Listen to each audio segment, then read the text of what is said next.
चलिए बच्चों, सबको गुड मॉर्निंग। लास्ट अपन ने मियोसिस पढ़ा था।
तो मियोसिस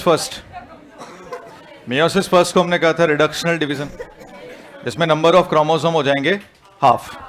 और मियोसिस सेकंड को बोलते हैं इक्वेशनल डिवीजन, जिसमें नंबर ऑफ क्रोमोसोम रहेंगे सेम। मियोसिस फर्स्ट की जो फर्स्ट फेज है वो है प्रोफेज फर्स्ट, और prophase first is a longer than prophase of mitosis, क्योंकि इसके अंदर 5 सब फेजेस हैं: लैप्टोटीन, जाइगोटीन, पेकाइटीन, डिप्लोटीन और डाइकाइनेसिस, है ना।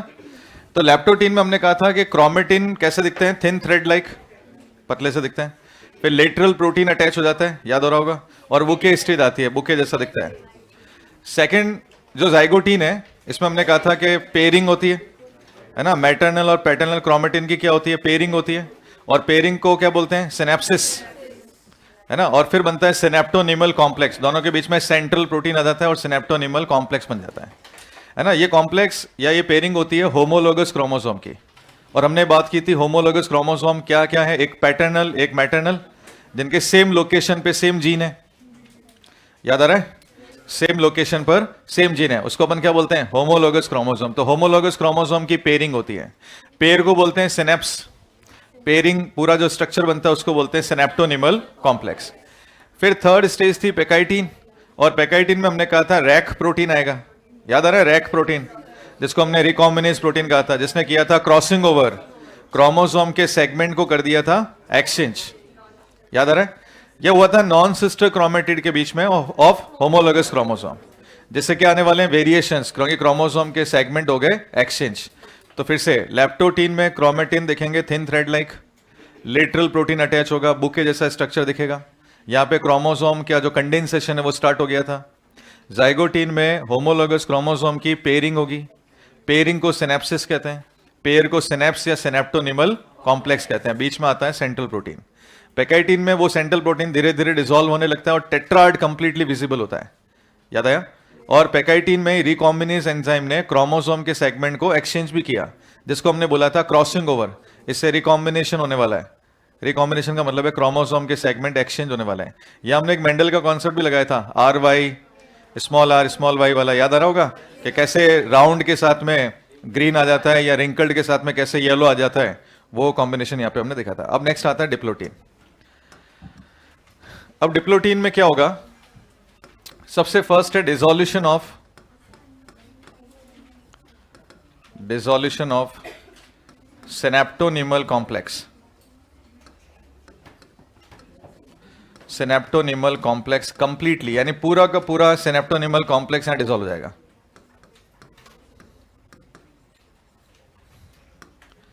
Dissolution of synaptonemal complex completely. तो अगर आता है क्वेश्चन नीट में कि सिनेप्टोनिमल कॉम्प्लेक्स का डिसोल्यूशन या डिसअपीयरेंस कब हो जाएगा, आंसर क्या जाएगा, डिप्लोटीन नीट 2018, ये क्वेश्चन आया हुआ है। स्टार्ट पैकाइटिन में, कंप्लीट हो जाएगा डिप्लोटीन में। तो फिर एनसीईआरटी की लाइन ये, डिसोल्यूशन डिप्लोटीन। स्टार्ट नहीं दे रखा हो, कंप्लीट नहीं दे रखा हो, खाली डिसोल्यूशन दे रखा हो तो डिप्लोटीन। एनसीईआरटी में यही दे रखा है। Second,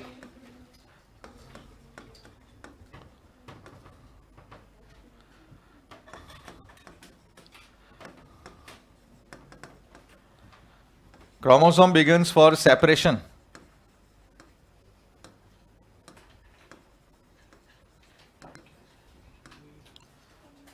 but remain attached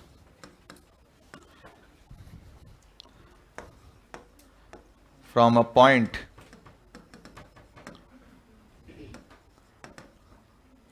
at which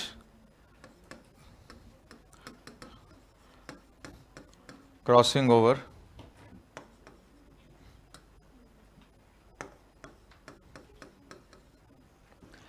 मतलब ये कह रहे हैं कि क्रोमोसोम बिगिंस फॉर सेपरेशन, यानी क्रोमोसोम एक दूसरे से दूर होने स्टार्ट हो गए।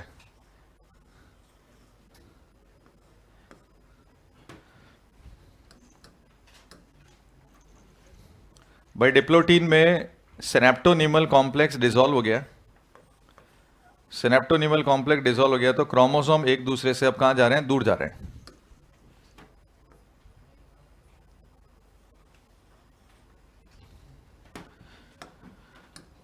क्रोमोसोम एक दूसरे से दूर जा रहे हैं, लेकिन एक ऐसा पॉइंट है जहां पे क्रोमोसोम एक दूसरे से दूर गए नहीं, वहां से वो एक दूसरे के साथ स्टिक रह गए, और वो वही पॉइंट था जहां पे क्रॉसिंग ओवर हुआ था। ये वही पॉइंट था जहां पे क्रॉसिंग ओवर हुआ था। इस पॉइंट को क्या बोला? चायास्मेटा।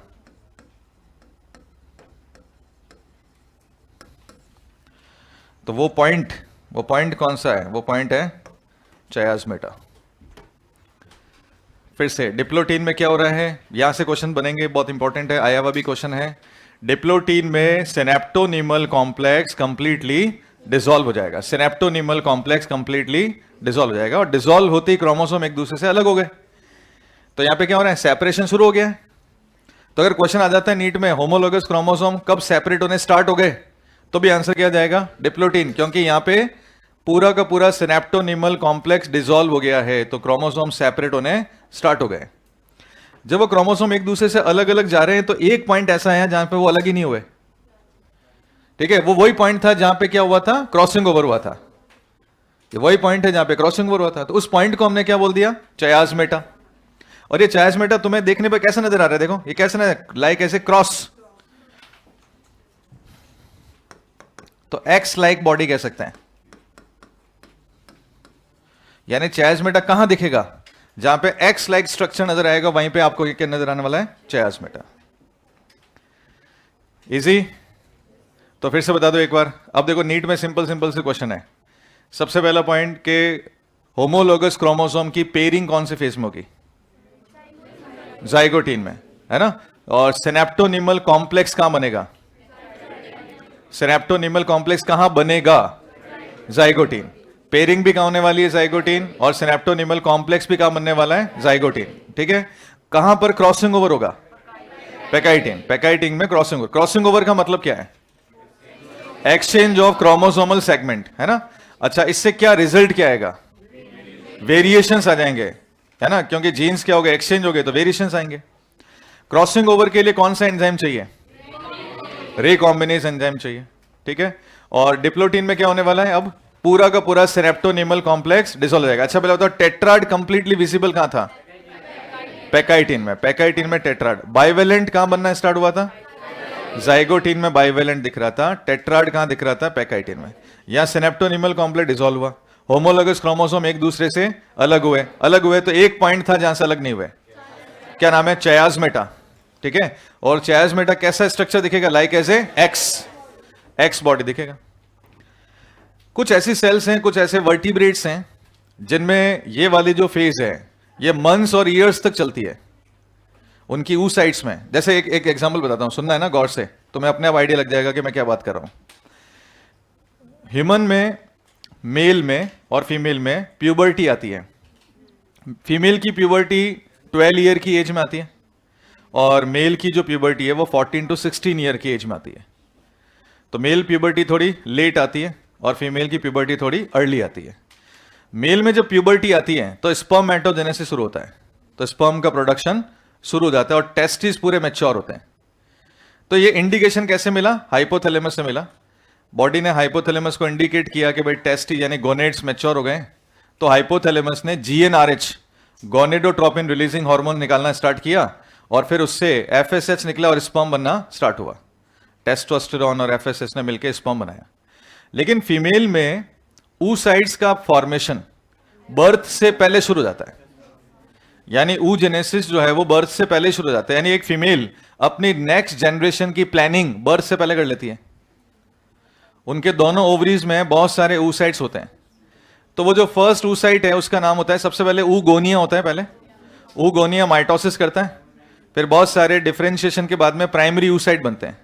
ये लाखों होते हैं, ये जो प्राइमरी oocyte है ना, मिलियंस में होते हैं, लाखों होते हैं ये। फिर उस प्राइमरी oocyte में मियोसिस फर्स्ट शुरू हो जाता है, मियोसिस फर्स्ट शुरू हो जाता है, प्रोफेज फर्स्ट में पहुंच जाता है और डिप्लोटीन में जाके रुक जाता है। अब क्या होगा? उस लड़की का जन्म हो गया, बर्थ हो गया, तो oocytes कम हो गए, लेकिन स्ट्रक्चर में कोई चेंज नहीं है, अभी भी वो प्राइमरी oocyte है। पूरा चाइल्डहुड एज निकल गया, 10 से 12 साल निकल गए, अभी भी उसके स्ट्रक्चर में कोई चेंज नहीं आया, काउंट और कम हो गया।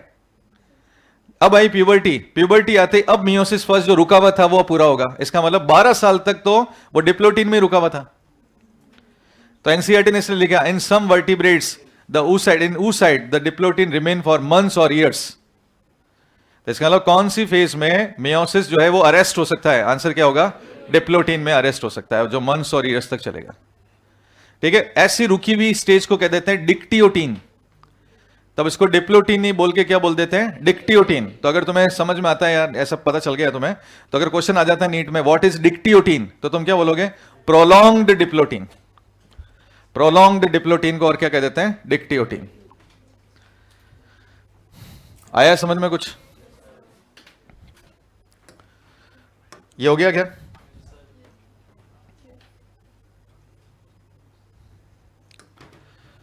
तो इन सम vertebrate oocyte,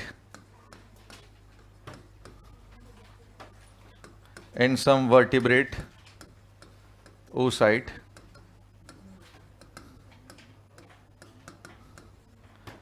डिप्लोटीन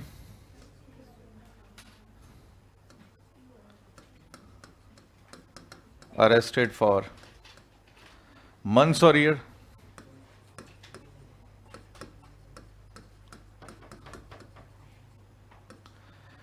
तो सम वर्टिब्रेट में oocyte में डिप्लोटीन अरेस्टेड है फॉर मंथ्स और ईयर, तब इसको हमने क्या बोल दिया? डिक्टियोटीन। तो डिक्टियोटीन नाम अगर आ जाए तो तुम कंफ्यूज मत होना, ये मत सोचना एनसीईआरटी में है ही नहीं, बट डिक्टियोटीन प्रोलॉन्ग्ड डिप्लोटीन को कह रहे हैं। 4th 5 लास्ट वाली फेज आ गई, डायाकाइनेसिस।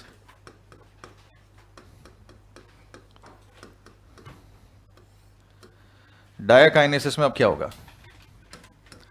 सब लोगों ने सुन रखा है, सब लोग बोलते भी हैं सर टर्मिनलाइजेशन होगा। सब लोगों ने सोच रखा है, बोलते हैं टर्मिनलाइजेशन होगा। टर्मिनलाइजेशन का मतलब होता है कि क्याज़ मेटा टर्मिनल एंड तक पहुंच जाएगा, खिसकते खिसकते लास्ट तक पहुंच जाएगा। भाई पहले चायज़-मेटा अंदर था, अब चायज़-मेटा कहां पर है? एज पर है, किनारे पर है। इसका मतलब यहां से वो खिसकते खिसकते कहां पहुंच गया? टीलोमियर तक पहुंच गया। इसी को हमने क्या बोला? टर्मिनलाइजेशन बोला। समझ गए? ये टर्मिनलाइजेशन का मतलब क्या है? The movement of चायज़-मेटा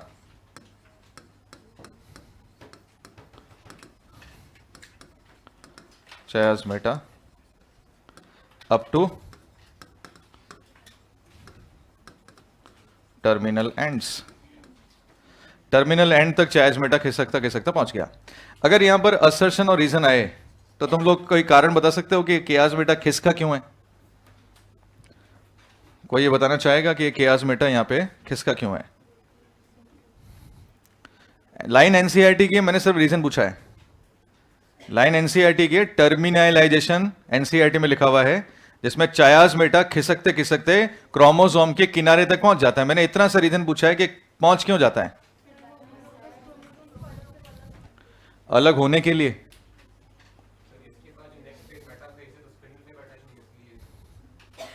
spindle fibre तो कहां अटैच होते हैं? काइनेटोकोर पे। यहां पे तो कोई रिलेशन ही नहीं है काइनेटोकोर का, काइनेटोकोर तो अभी भी फ्री है। विद चायाजमेटा भी काइनेटोकोर अटैच हो सकता है। चायाजमेटा यहां था, काइनेटोकोर यहां है, अटैच तो हो सकते हैं। हाँ, डायाड बनेगा। एक मिनट, मैं असर्शन लिख रहा हूं, रीजन लिख रहा हूं। असर्शन मैंने लिखा इन डायाकाइनेसिस terminalization occurs.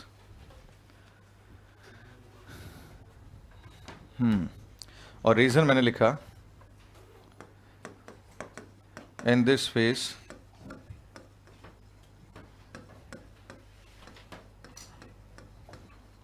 chromosomal condensation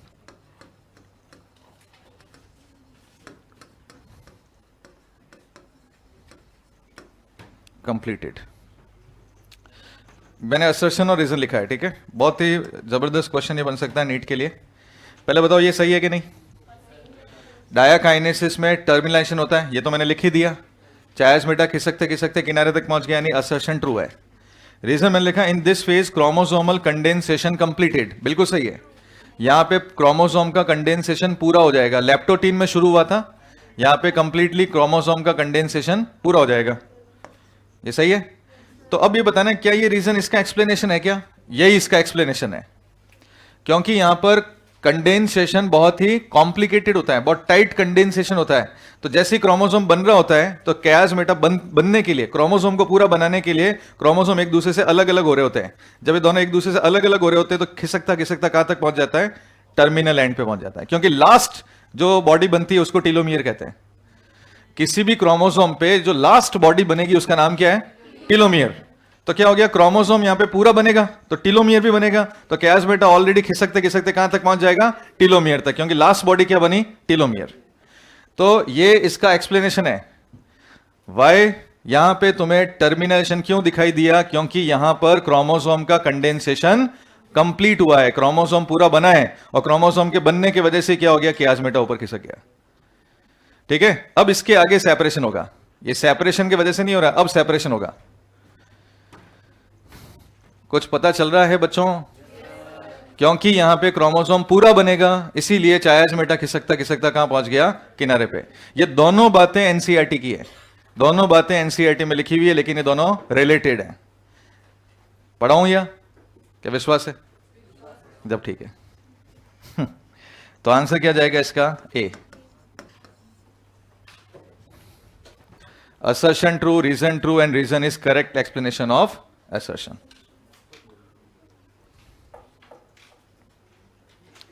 तो टर्मिनलाइजेशन का मतलब क्या है?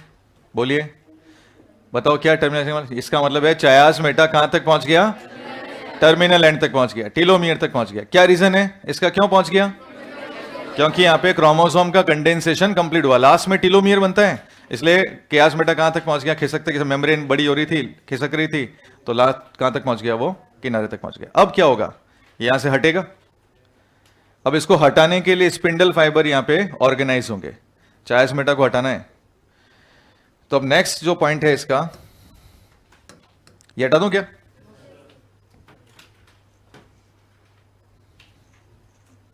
हो गया सबका? एक मिनट। अब क्या होने वाला है? दूसरा स्टेप है, टर्मिनेशन तो हो गया, क्रोमोसोम का कंडेंसेशन कंप्लीट भी हो गया। अब मियोटिक स्पिंडल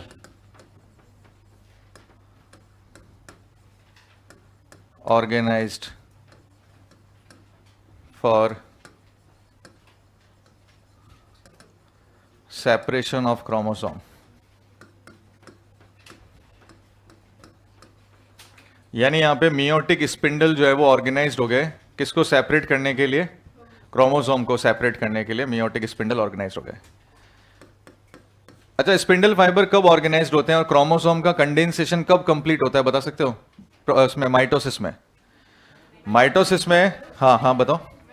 मेटाफेज में, वेरी गुड। और स्पिंडल फाइबर भी कहाँ ऑर्गेनाइज हो जाते हैं? मेटाफेज में। तो क्या मैं बोल दूं diakinesis is a transition phase of metaphase, क्योंकि ये किसमें कन्वर्ट हो गई है? अब मेटाफेज में कन्वर्ट हो गई है। प्रोफेज की जब माइटोसिस में जब हमने मेटाफेज पढ़ी थी तो हमने बोला था मेटाफेज में क्रोमोसोम का कंडेंसेशन पूरा हो जाता है और वहां पर हम क्रोमोसोम की मॉर्फोलॉजिकल स्टडी कर पाते हैं और साथ में क्या बनते हैं? स्पिंडल फाइबर जो काइनेटोकोर से अटैच हो जाते हैं। यहां पर भी यही हो रहा है। हमने ऊपर क्या लिखा? मियोटिक स्पिंडल ऑर्गेनाइज हो गए, ठीक है। स्पिंडल फाइबर काइनेटोकोर से अटैच हो जाएंगे। इसका मतलब डायकाइनेसिस किसका ट्रांजिशन है? मेटाफेज का। यानी अब मेटाफेज शुरू होने वाली है। और थर्ड में एट लास्ट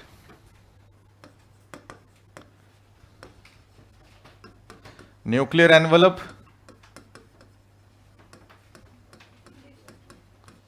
डिसअपियर।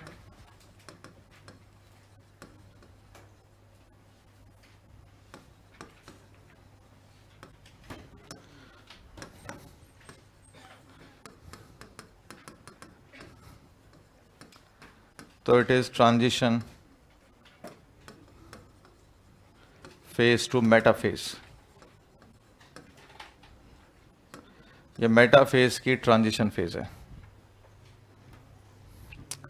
तो प्रोफेज यहां पे complete.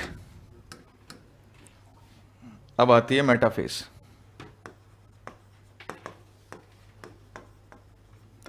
Metaphase first. Metaphase first में जो क्रोमोसोम है वो कहां आ जाएंगे? सेल के सेंटर में आ जाएंगे क्या?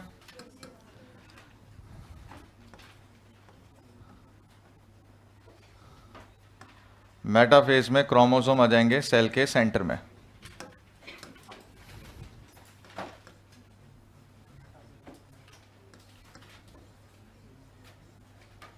ये सेल के सेंटर में आ गए और यहां पे क्या बन गया? Spindle fibres. यहां स्पिंडल फाइबर बन गए और उन्होंने काइनेटोकोर को अटैच कर लिया।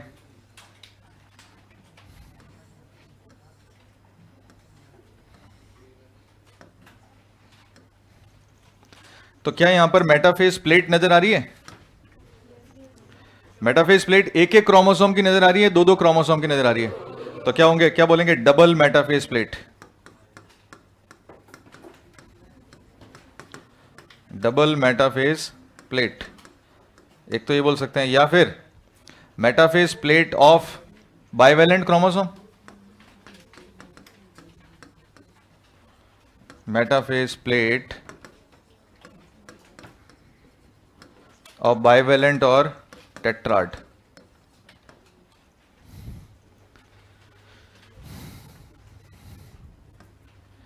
ये क्वेश्चन भी नीट में बिल्कुल आसान सा पूछ सकते हैं। वो कौन सी ऐसी फेज है? Which of the following phase है वह बाइवेलेंट इक्वेटोरियल प्लेट और बाइवेलेंट मेटाफेज प्लेट? आंसर क्या चला जाएगा? Metaphase first.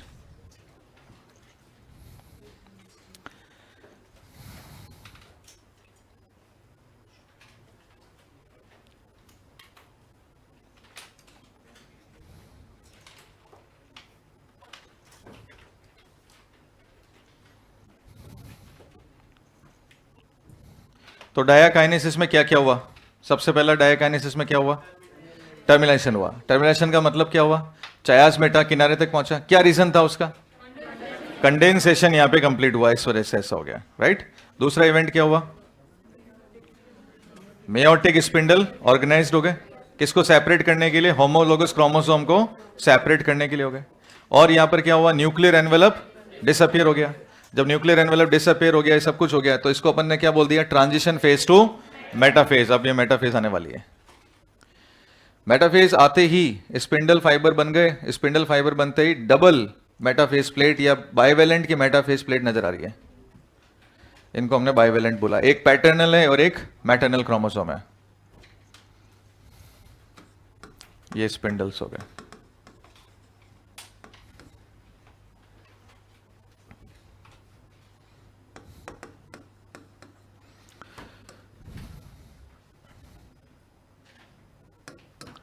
स्पिंडल फाइबर में इसको तो हमने क्रोमोसोमल बोला था, या हमने कहा ट्रैक्टाइल इसको हमने कहा कंटिन्यूअस, और इन दोनों के बीच में भी आ जाते हैं स्पिंडल फाइबर, जिसको कहते हैं इंट्राजोनल।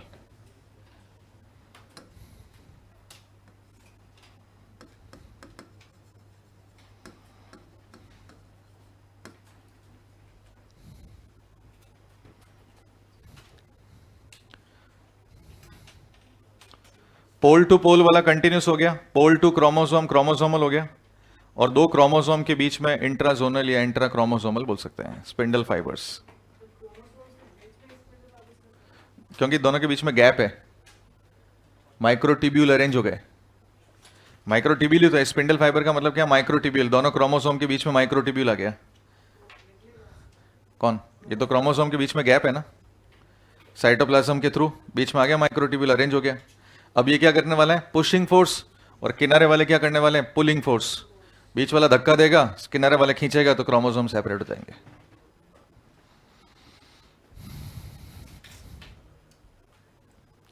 डन? नहीं। मेटाफेज में क्रोमोसोम अभी भी टेट्राड फॉर्म है, बिल्कुल सही है। मेटाफेज में अभी भी क्रोमोसोम टेट्राड ही दिख रहे हैं। बाइवेलेंट बोल दो, टेट्राड बोल दो, पास पास है, बहुत क्लोज है, इसलिए बाइवेलेंट या फिर टेट्राड।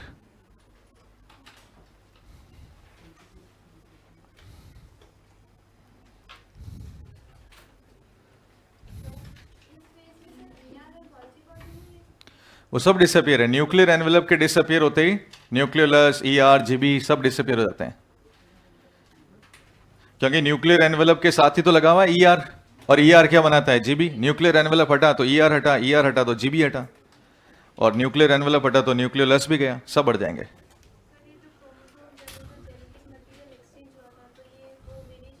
ये वेरिएशन के साथ वाले हैं, क्रॉसिंग ओवर हो चुका है इसमें।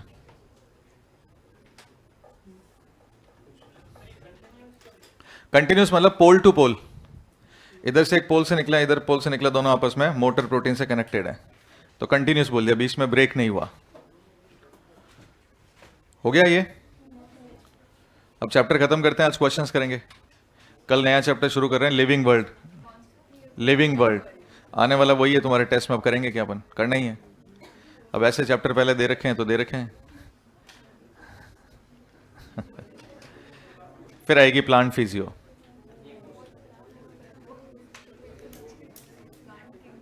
प्लांट किंगडम भी बीच में है, ये सब साथ में ही है। पहले लिविंग वर्ल्ड आएगा, उसके बाद में देखते हैं क्या क्या दे रखा है इन्होंने, क्योंकि इनका जो सीक्वेंस है उसी के हिसाब से टेस्ट में आने वाला है, जो सीक्वेंस है वैसे ही टेस्ट में आएगा। चलो अब देखो स्टेजेस ऑफ द मियोसिस पर, ये एनसीईआरटी के डायग्राम देख लो भाई। ये एनसीईआरटी के डायग्राम में क्या बताने की कोशिश कर रहा है, ये प्रोफेज फर्स्ट है, ये प्रोफेज फर्स्ट की सेल है। बताओ यहाँ पे कोई न्यूक्लियस नजर आ रहा है क्या? इसका मतलब ये डायाकाइनेसिस के बाद की बात है, डायाकाइनेसिस वाली बात है। लेकिन तुम्हें ये नजर आ रहे हैं कि क्रोमोसोम कहीं ना कहीं आपस में चिपके हुए से अटैच से नजर आ रहे हैं, है ना, वो भी आसपास में किनारे की तरफ या कहीं ना कहीं अटैच नजर आ रहे हैं। इसका मतलब ये जहां से अटैच्ड है वो क्या है, चायाजमेटा, वहां से अटैच्ड है। और कैसे नजर आ रहे हैं, बाइवेलेंट या टेट्राड, ये प्रोफेज फर्स्ट है। फिर क्या हुआ, ये सारे के सारे आगे सेल के सेंटर में दिख रहे हैं तुम्हें क्रोमोसोम।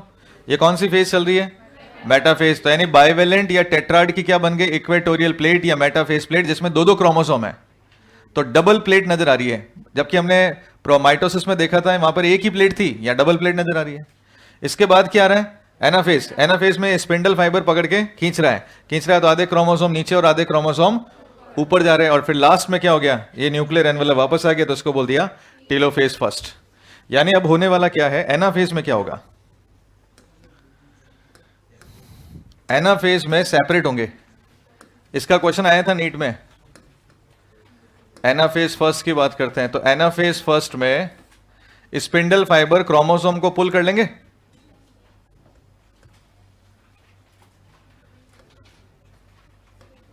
स्पिंडल फाइबर पूरे के पूरे क्रोमोसोम को पुल कर लेंगे।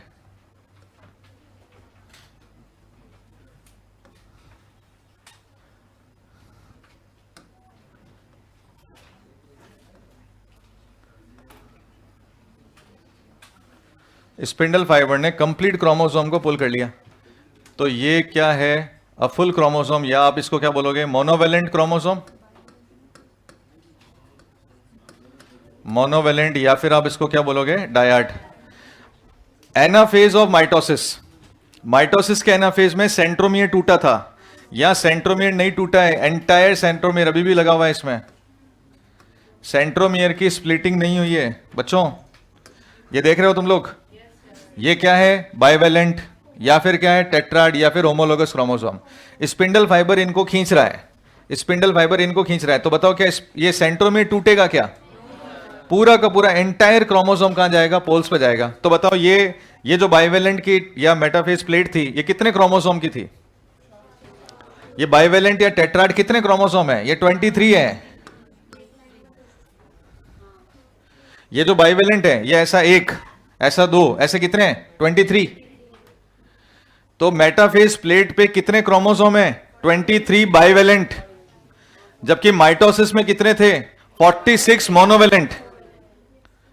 दिमाग लगा लेना, माइटोसिस में मेटाफेज प्लेट पे 46 मोनोवेलेंट थे, लेकिन यहां पर मान लो 46 मोनोवेलेंट है, अब दो ने पेयर बना लिया तो कितने रह जाएंगे? 23 रह जाएंगे ना। तो 23 क्रोमोसोम है, कैसे? बाइवेलेंट या फिर टेट्राड है। अब इनको क्या होगा, स्पिंडल फाइबर पुल करेगा, तो 23 ऊपर और 23 नीचे। तो मोनोवेलेंट कंप्लीटली, डायड जो है वो सेपरेट हो रहा है।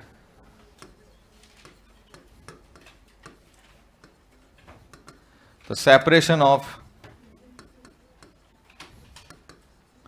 कंप्लीट क्रोमोसोम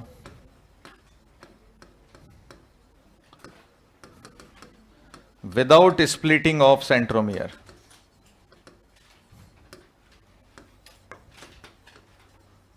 यहां पे सेंट्रोमियर स्प्लिट नहीं कर रहा है।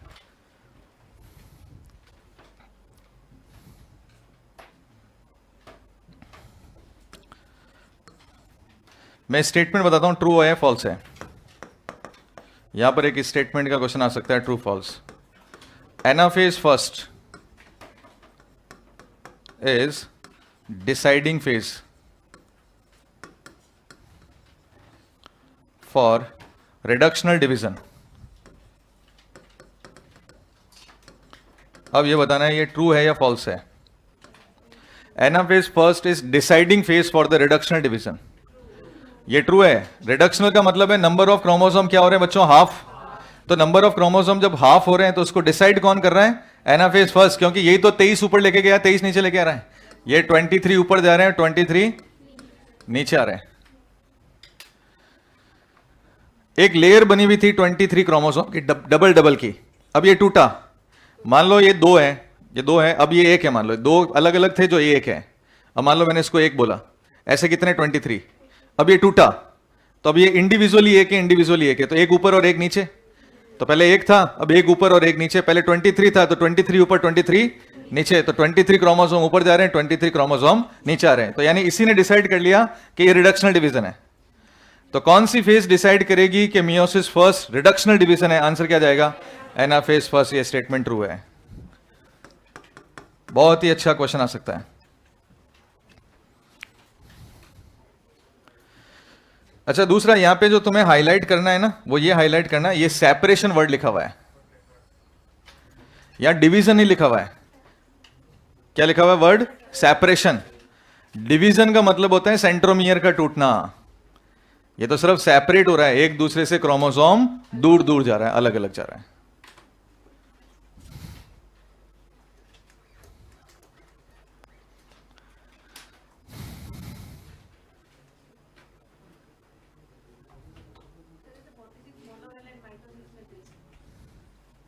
यहां पे क्या हो गया था? फिर 46 मोनोवेलेंट ने पेयर बना के 23 बाइवेलेंट बना दिया। अब 23 बाइवेलेंट की इक्वेटोरियल प्लेट आ गई, तो 23 जब टूटा बाइवेलेंट, तो 23 मोनोवेलेंट ऊपर, 23 मोनोवेलेंट नीचे, पूरा का पूरा। नहीं 92 मोनोवेलेंट क्या है, जब 46 मोनोवेलेंट है। कोई 46 क्रोमोसोम थे, उन्होंने दो ने मिलकर एक क्रोमोसोम बना दिया, तो पेयर बन गया। तो कितना हो गया? 23 हो गया ना। अब 23 वापस टूटा, तो 23 वापस अलग, 23 अलग, क्योंकि टोटल तो 46 ही थे।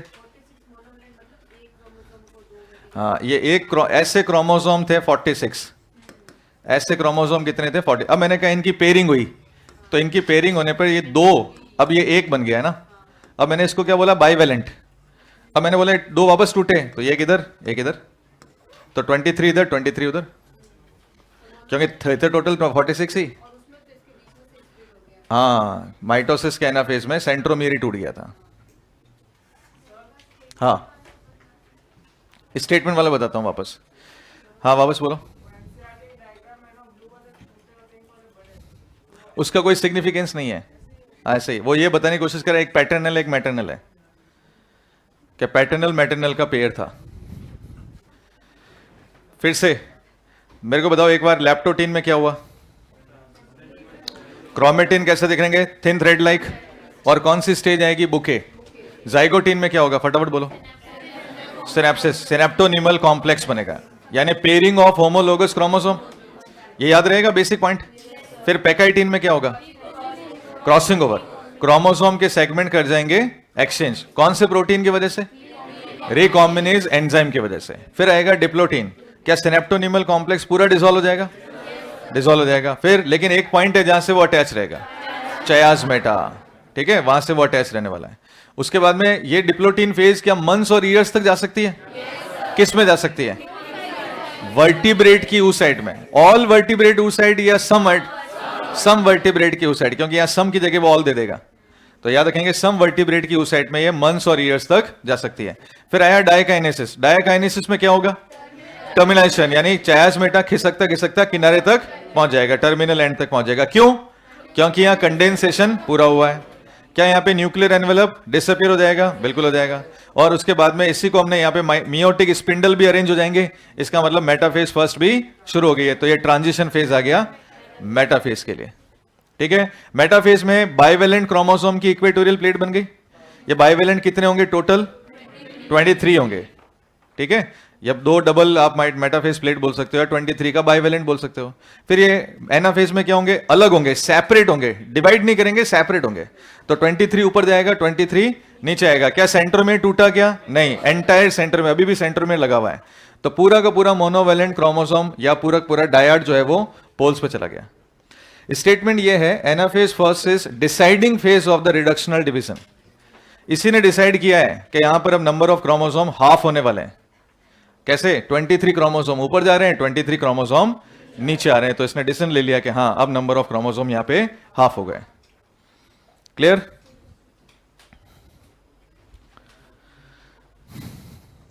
तो ये एनसीईआरटी ने दिखा रखा है, एनाफेज फर्स्ट दिख रहा है तुम्हें। इसको ये मत सोच लेना एक क्रोमेटिड है, ये पूरा क्रोमोसोम है। देखो दो आर्म नजर आ रही है, एक पीछे भी आ रही है, आगे भी आ रही है, ये दो आर्म नजर आ रही है, यहां पर भी दो आर्म नजर आ रही है। इसका मतलब ये पूरा एक डायड है, पूरा मोनोवेलेंट क्रोमोसोम है जो सेपरेट हो रहा है। और फिर लास्ट में टेलोफेज फर्स्ट, जिसमें पूरा क्रोमोसोम जो सेपरेटेड है और न्यूक्लियर मेम्ब्रेन बन गया।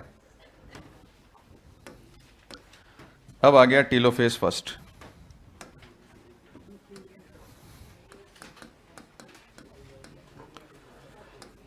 टेलोफेज फर्स्ट, टेलोफेज फर्स्ट में क्रोमोसोम पहुंच गए, पोल्स पे पहुंच गए, और पोल्स पे पहुंचने के बाद में पूरा का पूरा यहां पे मोनोवेलेंट एक साथ न्यूक्लियस के अंदर नजर आ रहा है।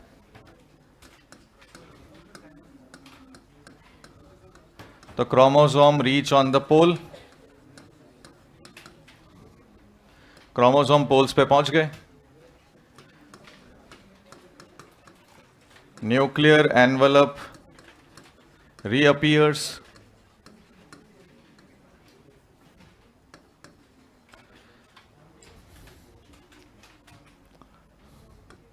it is not reverse of prophase first, it is not reverse of prophase first। ये prophase first का रिवर्सल फेज नहीं है, क्योंकि वापस लैप्टोटीन जाइगोटीन ये उल्टे नहीं चलेंगे, तो प्रोफेज का रिवर्स फेज नहीं है।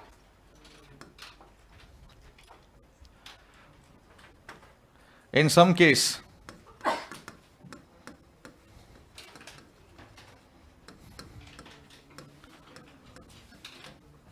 chromosome not undergo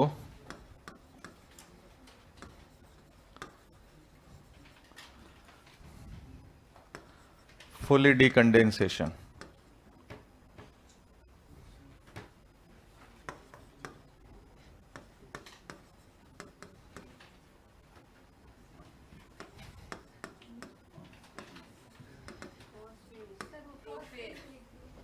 आई तेरी जबरदस्त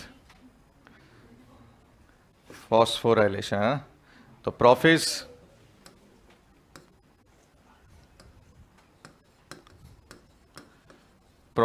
first.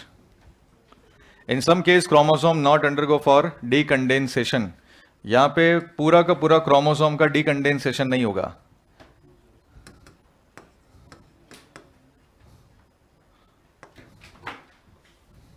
Not become complete इंटरफेजिक chromatin.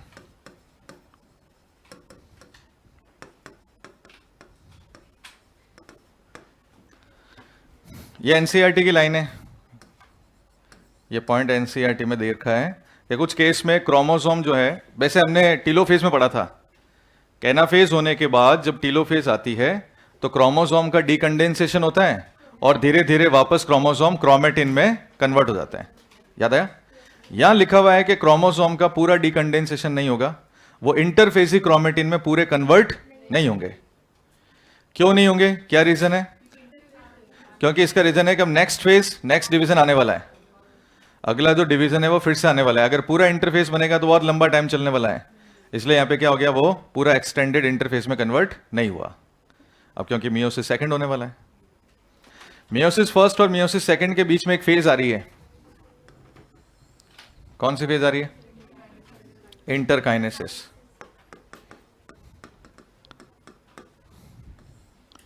Meiosis first और मियोसिस सेकंड के बीच में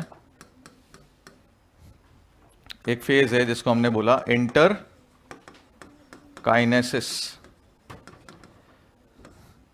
इस इंटरकाइनेसिस को इंटरमियोसिस फेज भी बोल सकते हैं।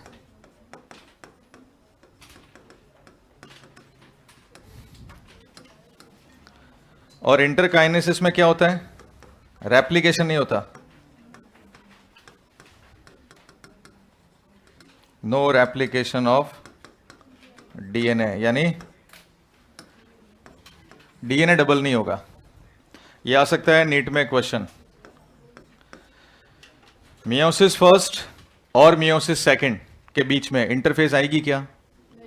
नहीं आएगी, लेकिन वो इंटरफेस शॉर्ट इंटरफेस है, इसको आप शॉर्ट इंटरफेस बोलते हो।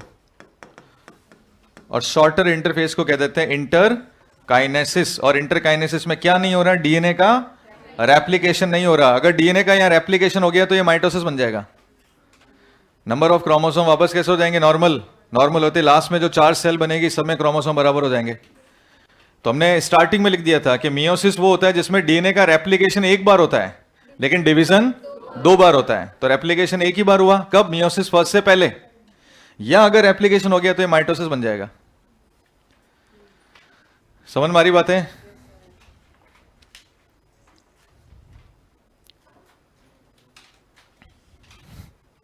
अभी क्वेश्चंस करेंगे ना अपन, तो और ज्यादा दिमाग लगेगा, वो पूरा क्लियर हो जाएगा कैसे क्वेश्चंस है।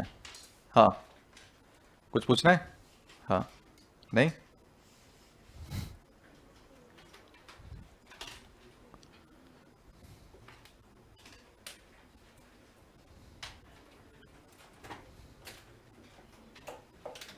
तो चैप्टर खत्म।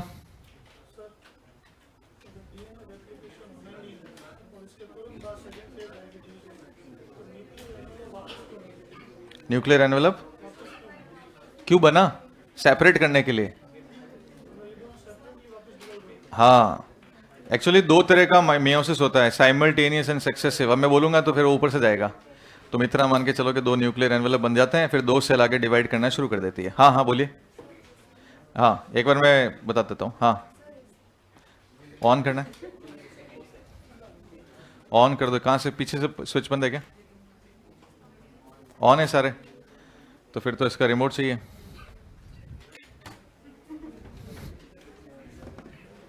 ये मॉडल अभी मिलेंगे बीच वाला।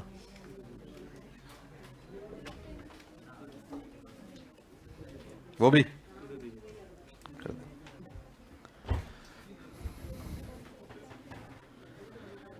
साइटोप्लाज्म डिवीजन मियोसिस फर्स्ट के बाद होता है या मियोसिस सेकंड के बाद? दोनों के बाद। मियोसिस फर्स्ट के बाद में भी हो सकता है और मियोसिस फर्स्ट और मियोसिस सेकंड के बाद में भी हो सकता है। एक cytoplasmic division cytokinesis meiosis first के बाद भी हो सकता है, मियोसिस सेकंड के बाद भी हो सकता है, और मियोसिस फर्स्ट के बाद नहीं हो तो डायरेक्टली मियोसिस सेकंड के बाद भी हो सकता है। समझते हो ये वाली बात? नहीं समझते ना? बस यही तो समझना है। ये हटाऊं क्या?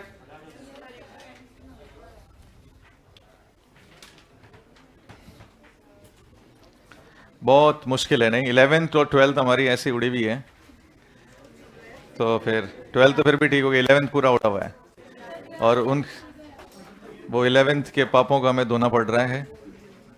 एक एक चीज हमें क्लियर करनी पड़ रही है। अगर थोड़ा बहुत भी पड़ा हुआ होता ना तो ये बहुत जबरदस्त तरह से क्लियर हो सकता था, बट थोड़ा थोड़ा भी वो नहीं लग रहा मेरे को कभी कभी। हाँ, 2 साल पहले पड़ा था, तब तक तो एकदम क्लियर है।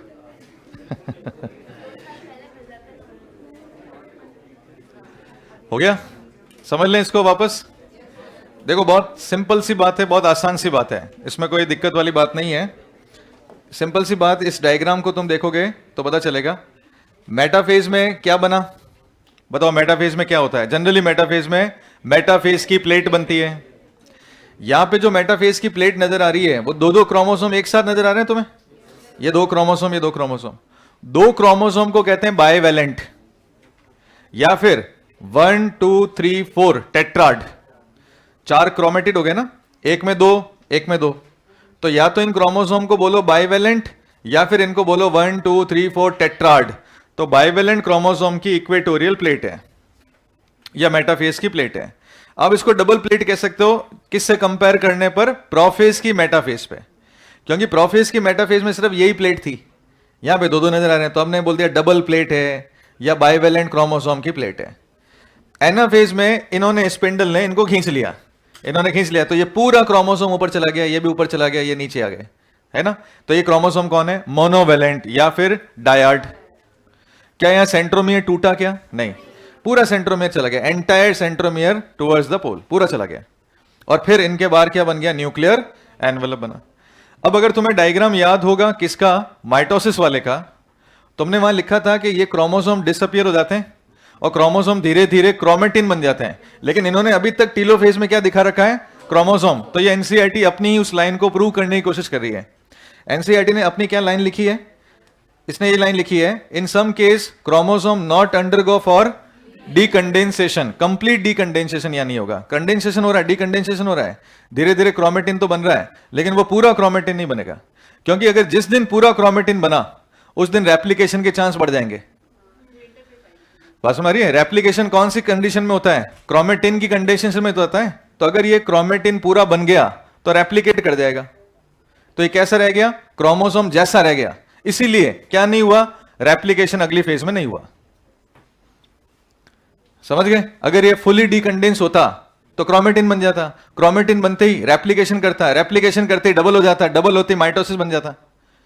इसलिए ये फुली डीकंडेंस नहीं हुआ, क्रोमोसोम जैसा रह गया, क्रोमोसोम जैसा रह गया, इसलिए रेप्लिकेशन नहीं हुआ। इसलिए हमने इन दोनों के बीच के में जो फेज आ रही है, इंटरफेज नहीं कह के इसको क्या बोल दिया? इंटरकाइनेसिस। क्योंकि क्या नहीं हुआ? रेप्लिकेशन नहीं हुआ। आप ये कह सकते हो एस फेज पूरी नहीं है, जीवन आ गई, एस अधूरी रह गई और G2 आ गई। एस अधूरी क्यों है, पूरी क्यों नहीं है? क्योंकि रेप्लिकेशन नहीं है। तो अधूरी किस चीज पर है? सेंट्रियोल तो डबल होगा, डीएनए का रेप्लिकेशन नहीं होगा, लेकिन सेंट्रियोल डबल होगा। अगर ये एस फेज है तो डीएनए का रेप्लिकेशन नहीं होगा, लेकिन सेंट्रियोल का डुप्लीकेशन होगा।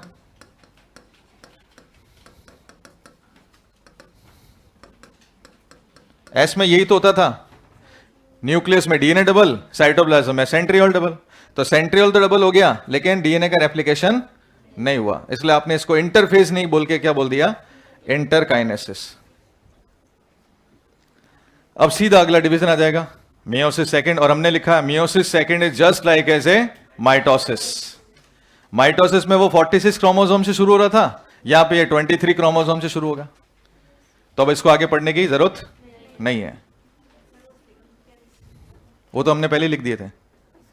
मियोसिस का शुरुआत में लिख दिए थे हमने सारी बातें कि मियोसिस के फंक्शन क्या है। हाँ अब क्वेश्चंस करेंगे, इंटरेस्टिंग। हाँ,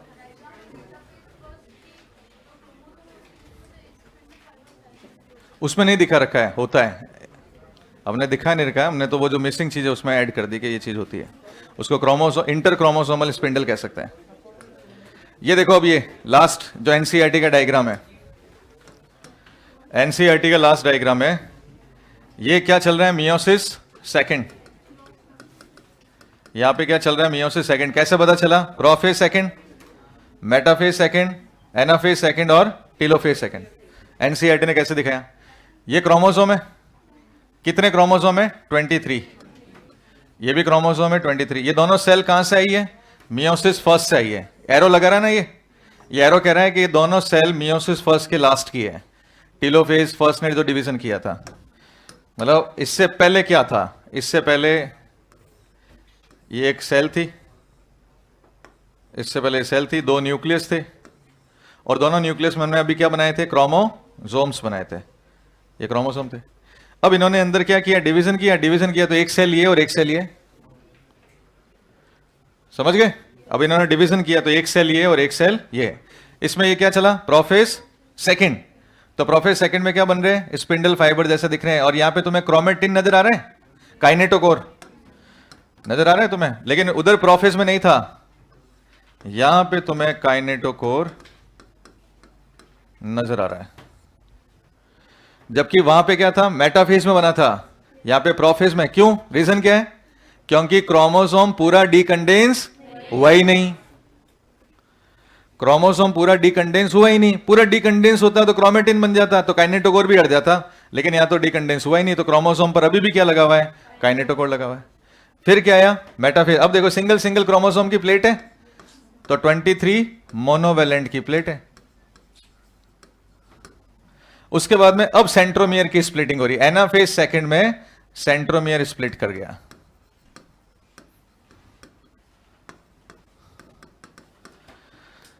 एनाफेज में क्या कर गया, सेंट्रोमियर स्प्लिट कर गया, दिख रहा है तुम्हें। अब क्रोमेटिड यानी मोनेड अलग हो गया, इसी मोनेड को हमने क्या कहा, क्रोमेटिड या डॉटर क्रोमोसोम,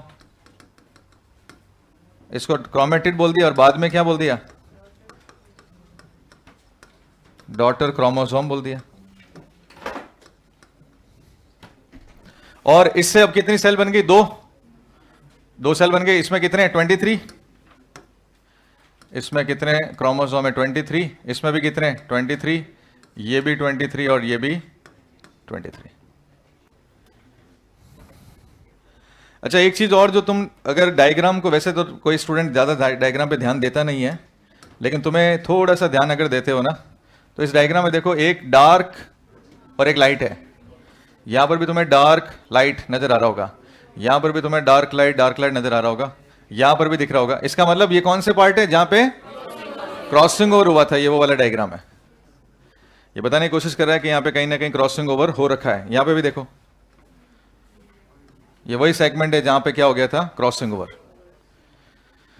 ठीक है, तो meiosis second is just like ऐसे माइटोसिस, ये माइटोसिस हो गया। बस हमने माइटोसिस में 46 से शुरुआत की थी, यहां पे 23 से शुरुआत है। बस वहां पे प्रोफेज में काइनेटोकोर मेटाफेज में बना था, यहां पे काइनेटोकोर अभी भी दिख रहा है प्रोफेज में।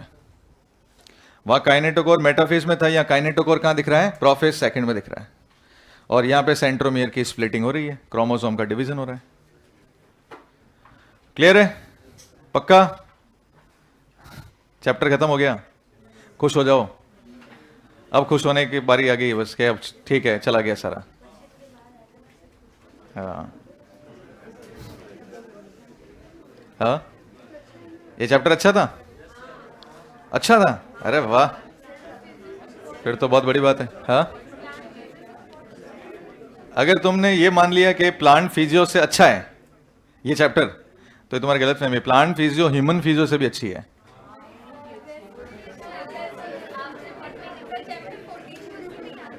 कौन सा, मिनरल न्यूट्रिशन? हाँ हाँ, बहुत आसान है।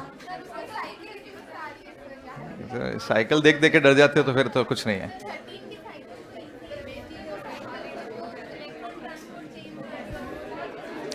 और भी आसान है, सब आसान है। तुम लोग बताएं टफ क्यों बोलते हो? क्योंकि तुम्हें वो समझ में आई भी नहीं है, तुमने रट्टा मारा है उसको। रियलिटी नहीं है ये, है ना? दूसरा कौन सा? Oxygen, plant growth hormone.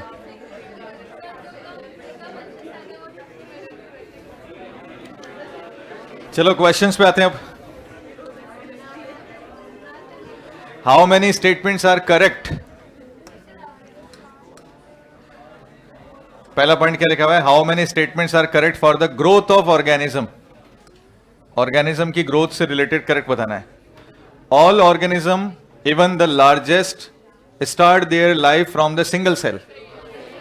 मैंने कहा था हर एक की जो लाइफ है वो जाइगोट से शुरू होती है ना? अगर सेक्सुअल रिप्रोड्यूसिंग ऑर्गेनिज्म है तो वो किससे शुरू होगा? सिंगल सेल से। और सिंगल सेल का नाम क्या है? जाइगोट। और अगर कोई सिंगल सेल ही है तो ऑलरेडी सिंगल सेल से शुरू होगा। तो इसका मतलब जितने भी ऑर्गेनिज्म है, चाहे वो कॉम्प्लेक्स हो चाहे वो सिंपल हो, सबकी लाइफ कहां से शुरू होती है? सिंगल से। Growth and reproduction are characteristic of cell. Cell growth भी करती है और रिप्रोडक्शन। अब इस रिप्रोडक्शन का मतलब मान लो माइटोसिस। इस रिप्रोडक्शन का मतलब क्या मान लो? माइटोसिस। तो बिल्कुल सेल रिप्रोडक्शन करती है। इसका मतलब मान लेना कि सेल स्पर्म बनाती है, ओवा बनाती है, फ्यूज कर देती है, नई सेल बन जाती है। ये नहीं है, माइटोसिस है यहाँ पे। Cycles of the growth and division allow a single cell to form a structural consisting of cells. Cycles of growth, बार बार साइकिल चलेगी ग्रोथ की, डिवीजन होगा जिससे एक सेल यानी जाइगोट पूरी बॉडी बन जाएगा। तो माइटोसिस ही तो था वो, हमने पढ़ा था ना। ग्रोथ के लिए क्या रेस्पॉन्सिबल है? माइटोसिस।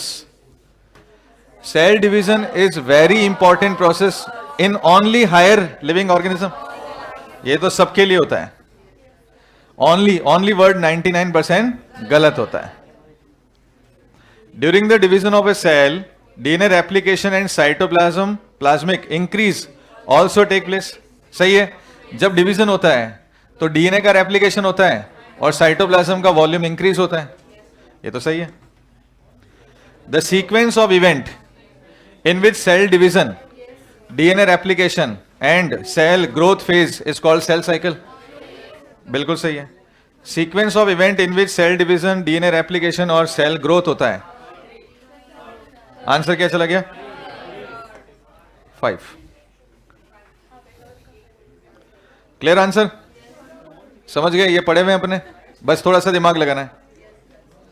अब देखते हैं कौन कौन सही करता है। फर्स्ट वाला बताओ, ट्रू है या फॉल्स है? फर्स्ट वाला ट्रू है। Cell growth in the term of cytoplasmic increase is the continuous process. लिखा था मैंने, क्या था? Cell growth is a continuous process. ठीक है। DNA synthesis occurs only during one specific stage in the cell cycle and that is S phase. ये S phase की बात है, एक ही तो स्पेसिफिक फेज है, यानी दोनों ट्रू हो गया। आगे, रेप्लिकेटेड क्रोमोसोम यानी DNA are distributed to the daughter nuclei. ये तो सही है, रेप्लिकेटेड होगा जो डिस्ट्रीब्यूट हो जाएगा। 90 मिनट है। ये इसका है, तो ह्यूमन का बताओ? 24 आवर्स। 24 मिनट कर देना तो भी गड़बड़ है, ठीक है ना? तो जल्दबाजी में क्या कर सकते हैं? 90 मिनट की जगह 24 मिनट कर देंगे। तो हम तो 24 देखते हैं, आगे देखते नहीं है। Duration of cell cycle can vary organism to organism and cell to cell. किया था अपने क्लास में cell cycle in the yeast. तो बताओ कौन सा करेक्ट हो गया? 1, 2, 3 एंड 5। अब ये मत सोचना सारे आंसर थर्ड ही आने वाले हैं। पहले वाले का भी यही था। हाँ, which of following statement is false? First वाला बताना है। फर्स्ट पहले बताओ, पहला वाला सही है क्या? 95% टाइम से ज्यादा लेता है, यानी 23 घंटे तो यही ले लेता है, मतलब ये सही हो गया। The M phase start with the nuclear division corresponding to the separation of daughter chromosome. सही है कि नहीं है? अरे बच्चों, एम फेज कैरियोकाइनेसिस साइटोकाइनेसिस, और कैरियोकाइनेसिस का मतलब क्या था? Nuclear division. तो एम फेज न्यूक्लियर डिवीजन से तो शुरू होता है। The M phase start with the nuclear यानी कैरियोकाइनेसिस, जिसमें क्या होता है? क्रोमोसोम का डिवीजन होता है। बिल्कुल सही। M phase usually ends with division of cytoplasm, cytokinesis पे खत्म हो जाता है. रेस्टिंग फेज कौन सी फेज है? G naught. Is the time during in which cell is preparing for cell division by undergoing both cell growth and replication. क्योंकि resting phase तो जी नॉट है और जी नॉट में कभी कोई रेप्लिकेशन या डिवीजन नहीं होता. Next, human cell cell division proper last for about 1 hour. Human cell cell division proper last for only about 1 hour. 1 hour में तो एम फेज होता है. सेल का पूरा division complete, human cell cell division proper cell division 24 hour. Proper cell division का मतलब है interface के साथ एम फेज दोनों. खाली ये न्यूक्लियर डिवीजन की बात नहीं है या फिर सिर्फ एम फेज की बात नहीं है. प्रॉपर सेल डिवीजन का मतलब क्या होता है? प्रॉपर वर्ड का मतलब क्या है? प्रॉपर का मतलब है पूरा होगा. पहले इंटरफेस आएगी, बाद में एम फेज आएगी. खाली एम फेज होता तो 1 हो जाता, लेकिन इसने क्या दे दिया? प्रॉपर. डिवीजन से पहले इंटरफेस आनी चाहिए. हाँ, क्या लिखा है?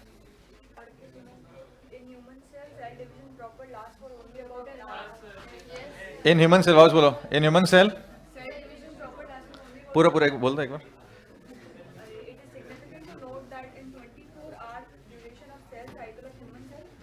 वापस एक मिनट, ऊपर वाली लाइन बोलना.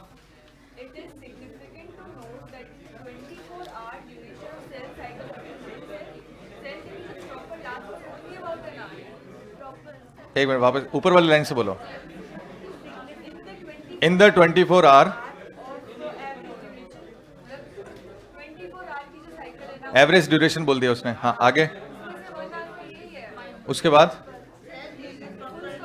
अगर फुल स्टॉप है, फिर ये नेक्स्ट लाइन दे दी इसने. हाँ तो ठीक है, अगर इसने नेक्स्ट लाइन दे दी तो मान लो इसको ट्रू है. हाँ, resting phase is the time during which, resting phase या इंटरफेज आना चाहिए. एक्चुअली ये इंटरफेज आना चाहिए. ये मैं इस पॉइंट पर आता हूं. यहां पर ये रेस्टिंग फेज की जगह क्या आना चाहिए?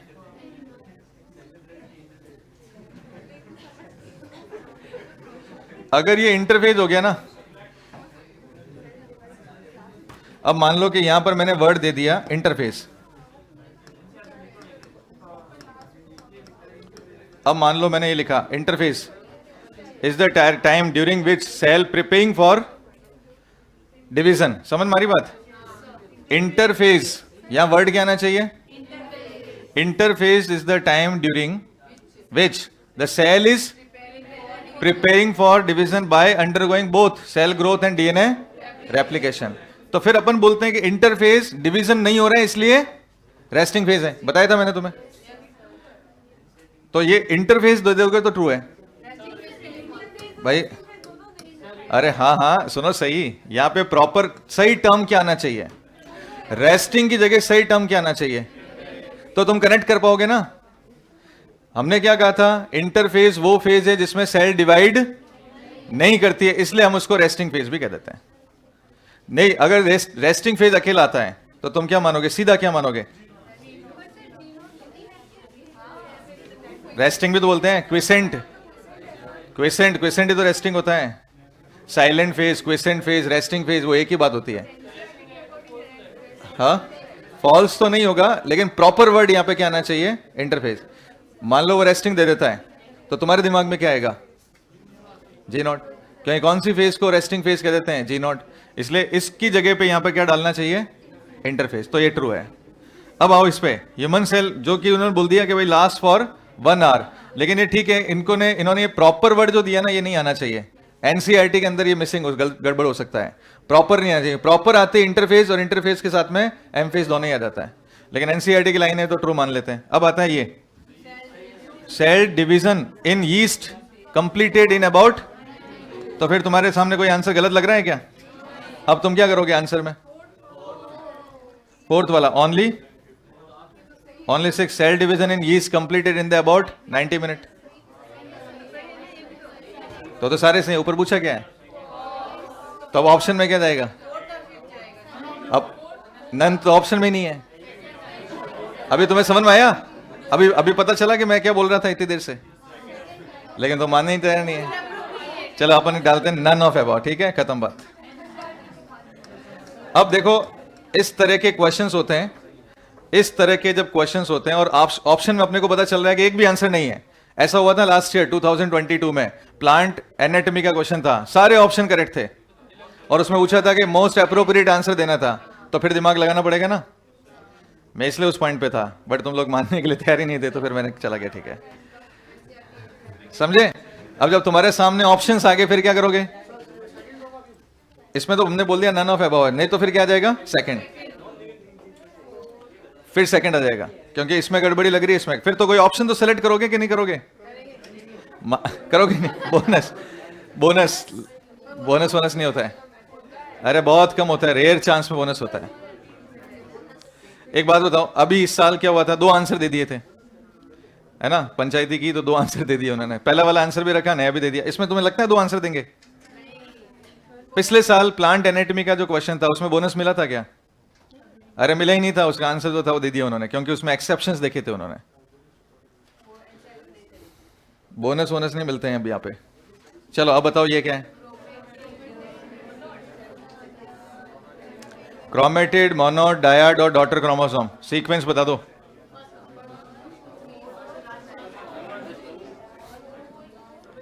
मजा आया?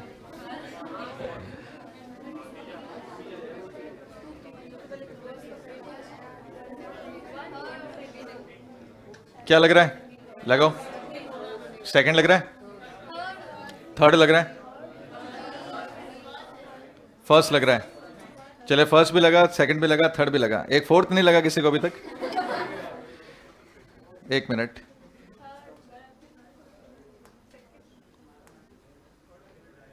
ये क्या लिखा हुआ है? ये क्या है? ये क्या है? मोनोवेलेंट। मोनोवेलेंट को क्या बोलते हैं? डायड। डायड के बाद मोनेड के बाद क्रोमेटिड के बाद, तो अभी लिखा हुआ है डायड। डायड के बाद मोनेड, मोनेड मोनोड, मोनोड के बाद क्रोमेटिड को क्या बोलते हैं? तो तुम्हारे सामने आंसर है, तुमने ध्यान ही नहीं दिया। तो क्या हो गया? सबसे पहले डायड, उसके बाद मोनेड, फिर क्रोमेटिड और फिर, अब बता दो क्या आंसर है? 3, 2, 1, 4। पहले डायड, फिर मोनेड, फिर क्रोमेटिड और फिर daughter chromosome. Which of the following statement are true regarding interface? True बताना है, और वो भी किसके लिए? इंटरफेस के लिए। It divided into G1, G2, S. True और फॉल्स? इंटरफेस में तीनों आते हैं। G1 phase, the cell is metabolically active and continuously grow but does not replicate. True. During S or synthesis phase, DNA synthesis replication. The initial amount of DNA is denoted as 2C, increases to 4C. सही है? Doubling of the chromosome number, नहीं, number of chromosome remains same. Initial amount of chromosome denoted 2N, ये N है, ये 2N, that increase to 4N. कौन सा answer है? Fourth. Easy आ तो रहे हैं तुम लोगों को बट ये वाला जूस निकाल दिया नहीं, बट अभी बड़ा था अपन, ये सही हुआ था, good.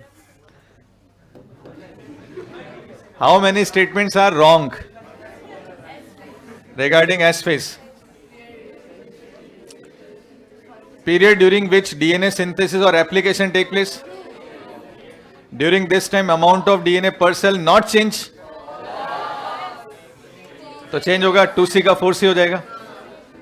If the initial amount of DNA 2C increase to 4C, no increase in the chromosome number, true है ये। Centriole duplication in the cytoplasm, it's the quiescent, second option है। रॉन्ग पूछे तो 2 रॉन्ग हो गए। कुछ आ रहा है कॉन्फिडेंस के नहीं आ रहा है?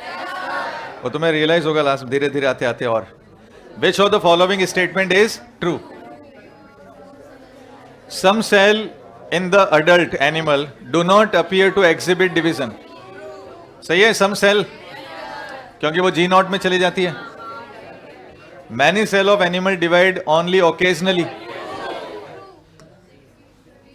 These cells that do not divide further exit G1 phase to enter inactive stage. याद है? G1 phase से exit मारेगी और कहां चली जाएगी? G नॉट में चली जाएगी. Cell in quiescent stage, metabolically active but no longer proliferate unless called to do so. बिल्कुल सही है. In animals, mitotic cell division is only seen in the diploid somatic cell. NCERT की line है ये NCERT की line है. और plant cell shows mitotic division in both haploid and diploid cell. ये तो सारी सही है. तो ऐसा कोई है? सारे सही है. All except 5. क्या हुआ? हाँ, ऑल एक्सेप्ट आ जाते हैं. All correct. तो सारी ट्रू है. हाँ, क्या था? हाँ हाँ, तो बट ये लाइन सही है, एनसीईआरटी की है. भले भले, वो तो लास्ट में जाते हुए दे दिया, बट ये लाइन तो एनसीईआरटी की है ना. मैंने कहा भी था ये लाइन अगर एनसीईआरटी की आएगी तो ट्रू मानना है. भले भले दिया हो, वो तो बात की बात है. पहले लाइन तो उठा के दे दी इन्होंने. इसको ये जो आंसर दिया हुआ है ना उसी बेस पे दिया हुआ है कि भाई एनिमल में mitotic cell division only seen in the diploid somatic cell. लेकिन अभी स्टेटमेंट को आप तुम फॉल्स नहीं मान सकते, इसको ट्रू मानना पड़ेगा. देखो लिखा हुआ भी है. मिला क्या? हाँ, बट वो बाद में दिया हुआ है, ये लाइन पहले दी हुई है. बस खत्म. इसके आगे पीछे कोई लाइन है क्या? However there are few exceptions. हाँ हाँ, तो फिर वो एक्सेप्शन बाद की लाइन में दे दिया इन्होंने. ये तो दे दिया कि डिप्लॉइड सोमेटिक सेल में होता है. अब तुम दिमाग लगाओगे ना तो होने वाला है. तुम्हें ये स्टेटमेंट ट्रू मानना है, गलत मानना है? ये तुम्हें स्टेटमेंट ट्रू मानना है. हाँ, ये ऑप्शन ऐसे ही दिया इन्होंने. जैसा मैं कह रहा हूं उस पर सोचते रहो. आगे, which of the following statement are true. अगर मान लो कि नीट में ये क्वेश्चन आ जाता है और ये ऑप्शन आ जाता है तो तुम्हें ये ऑप्शन लगाना है. तो नहीं आए तो और लगाना है. अगर मान लो कि अब आ गया, मान लो कि यही क्वेश्चन आया और यही ऑप्शन आया, अब तुम इसमें कहां गलती निकालोगे? कौन से ऑप्शन में गलती निकालोगे? सिर्फ इसी में, सिर्फ इसी में गलती निकालोगे. लेकिन अगर आगे ऑल तो ऑल लगाना है. और मान लो अगर गलती निकालनी पड़ जाए अपने पास में ऑप्शन ही नहीं हो तो फिर इसमें निकालेंगे.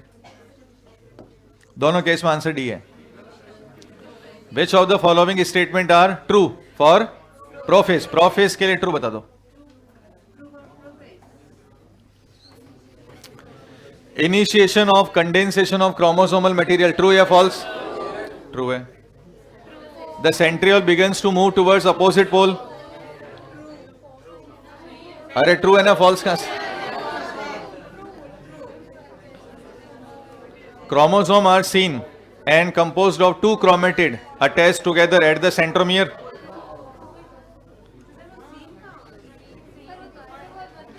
तो थोड़े बहुत बनते हैं, लेकिन उसमें लिखा हुआ है मेटाफेज में तो काइनेटोकोर प्रॉपर दिखाई देता है, फुल दिखाई देता है.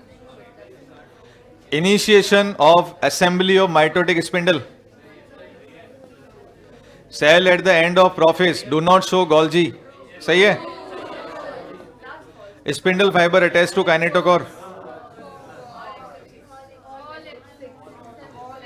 ये काइनेटोकोर कब दिखता है? मेटाफेज में दिखता है.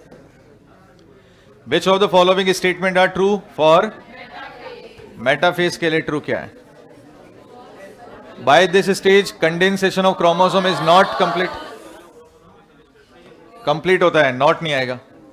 मॉर्फोलॉजी ऑफ क्रोमोसोम यहीं पे देखेंगे. मॉर्फोलॉजी, शेप नहीं, मॉर्फोलॉजी यहां देखेंगे. In this stage metaphase chromosome is made up of 2 sister chromatid which are held together by the phase. The plane of alignment of chromosome at metaphase is referred to as a metaphase plate. Spindle fiber attached to kinetochore of chromosome and centromere. देखो यहां तक तो सही है. Spindle fiber attach to kinetochore chromosome, यहां तक सही था. लेकिन फिर क्या लिख दिया इन्होंने? सेंट्रोमियर डिवाइड्स नहीं आएगा. डिवाइड कौन सी फेज में है? एनाफेज में, इसलिए रॉन्ग हो गया. Chromosome are moved to spindle equator and get align along metaphase plate through spindle fiber to both poles. सही है ना? ये कहां पर आ रहा है? स्पिंडल के इक्वेटर पर आ रहा है, अलाइंग हो गया, मेटाफेस प्लेट बना दी उसने, सब सही है। अब सेकंड, ठीक है ना? तो सेकंड आंसर आ गया, फर्स्ट गलत था, ठीक है। और आ रहे हैं क्वेश्चन तुम लोगों से? ठीक है। How many statements are true for telophase?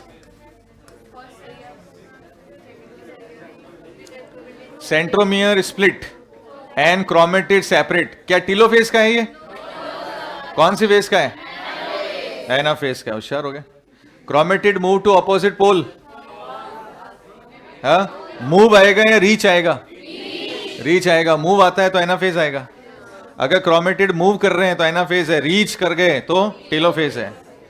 Chromosome cluster at opposite spindle pole and their identity is lost as the discrete element. बताया था मैंने, पहुंचने के बाद में वो क्रोमेटिन बनने लग जाता है। Nuclear envelope assemble around the chromosome, true हो गया, रीफॉर्म हो गया। Individual chromosome can no longer to be seen and chromatin material tends to collect in a mass in the two pole, ये सही है। एट लास्ट क्रोमेटिन बन जाएगा। तो आंसर क्या है इसका? पता चल रहा है कि क्या हुआ? किसी को पूछना है इसमें? चलें दे। Which of the following statement are false for mitosis? कर लो answer. Mitosis usually result in production of diploid daughter cell with non-identical genetic। ये तो आइडेंटिक है, मैंने बताया था माइटोसिस से तो हमेशा क्लोन बनते हैं, तो नॉन वाला वर्ड यहां पे गलत हो गया।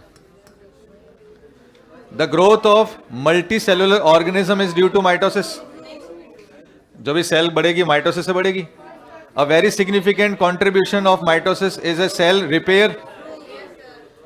The cell of upper layer of epidermis, cell of lining of gut, blood cell are being constantly replace by, मैंने कहा था कंटिन्यूअस माइटोसिस, एनिमल की बॉडी में यही था।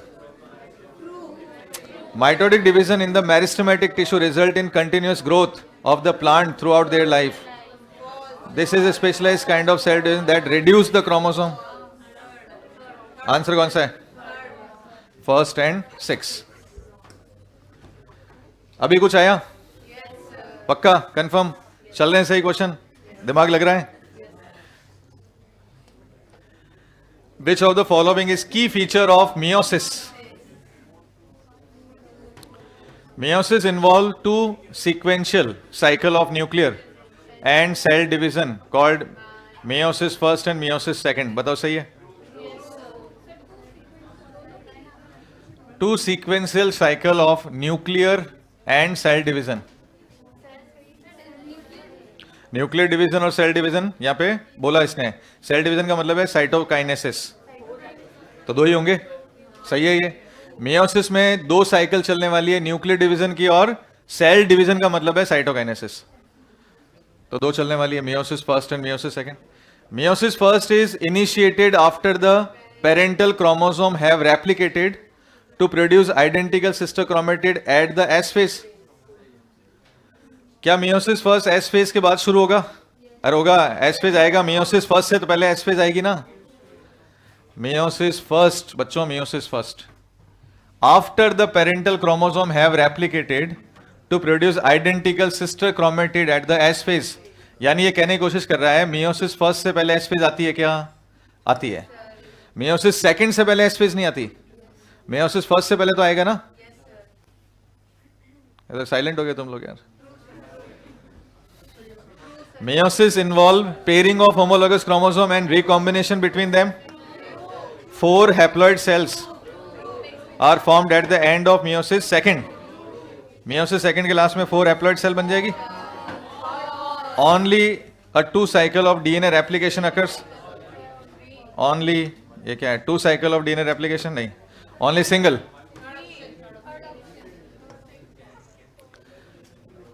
हो रहा है? क्या टेंशन हो रही है? दोनों ही हो रही है। लेकिन तुम ये रियलाइज करो कि एनसीईआरटी की लाइनों के क्वेश्चन सही है। समझ अपन ने लिया था, एनसीईआरटी की लाइंस डाल रखी है। अब जैसे मान लो कि ये क्वेश्चन है, जैसे अभी ये क्वेश्चन था, अपन ने बात की थी ये वाला, ये क्वेश्चन था। अब ये क्वेश्चन अगर मैं इसको मान लेता हूं कि ये ऑल दिया हुआ है, मान लो ये मान लेता हूं ऑल दिया हुआ है, तो तुमको क्या करना है, ऑल पे टिक लगाना है। और मान लो ऑल नहीं दिया हुआ है और तुम्हें एक कमी निकालनी है, अब इनमें सब में से कौन सी कमी हो सकती है, तो वही कमी निकालनी है जो एक्सेप्शन है। और एक्सेप्शन कौन सी लाइन का है, इस लाइन का है जो एनसीईआरटी ने दे रखी है। इसका मतलब अगर ये ऑल नहीं आता है और यही ऑप्शन आ जाता है तो फिर आंसर ये आ जाएगा, ऑल आर करेक्ट एक्सेप्ट 5। ऐसा कैसा क्वेश्चन था 2022 में प्लांट एनाटॉमी का, सारे सही लग रहे थे लेकिन जो एक्सेप्शंस थे उसके ऊपर ध्यान देना था और आंसर निकालना था। समझ में आया क्या? अच्छा, मैंने ये लाइन सही क्यों मानी, क्योंकि एनसीईआरटी की एज इट इज लाइन है, लेकिन नीचे उन्होंने कुछ एक्सेप्शन दे दिया। और मान लो कि अगर यहां पे ऑल होता, एक भी गलत नहीं वाला ऑप्शन होता, तो मैं ये लगा देता। एक्सेप्ट 5 दे दिया तो कहीं ना कहीं तो मेरे को ढूंढना है कमी कहां है, तो इसी में कमी है, बाकी सब में नहीं है। दोनों, अगर मान लो दोनों ऑप्शन होते, मान लो दोनों ऑप्शन होते, तो फिर अपन किस पे टिक लगाते, तो ऑल वाले पे लगा देते हैं, और फिर एनटीए पे चैलेंज होता तो दूसरा वाला आंसर भी मिल जाता।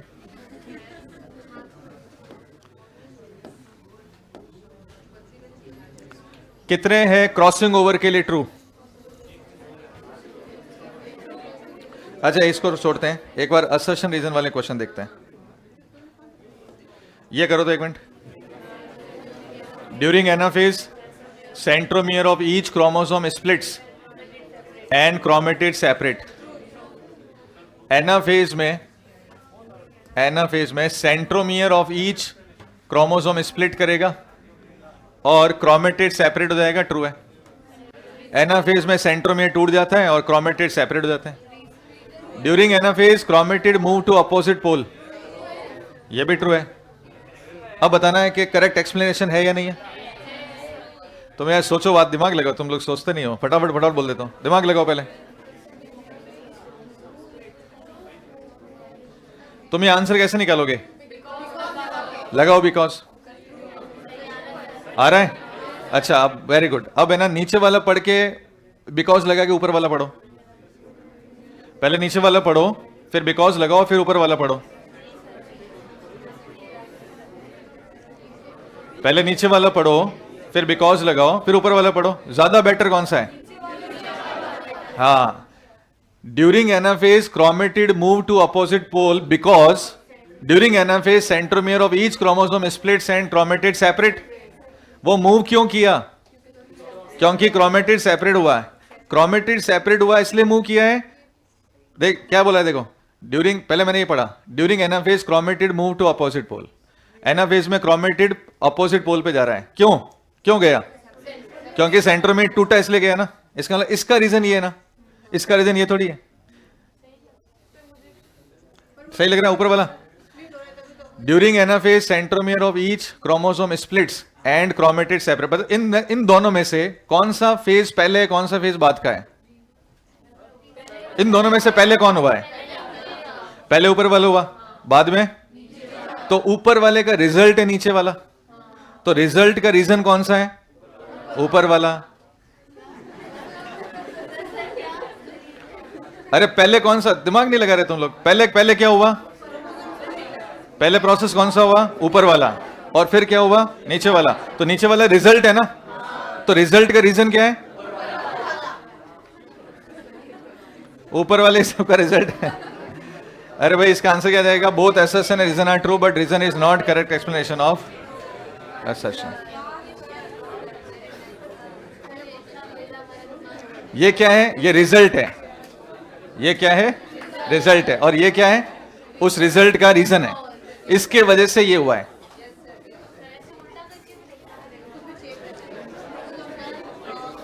The process of pairing of chromosome is called synapses. बताओ भाई, पेयरिंग होना सिनेप्सिस है क्या? पेयरिंग होना तो सिनेप्सिस है। फिर सिनेप्सिस अकर ड्यूरिंग लैप्टोटीन। ऐसे क्वेश्चन आने चाहिए नीट में,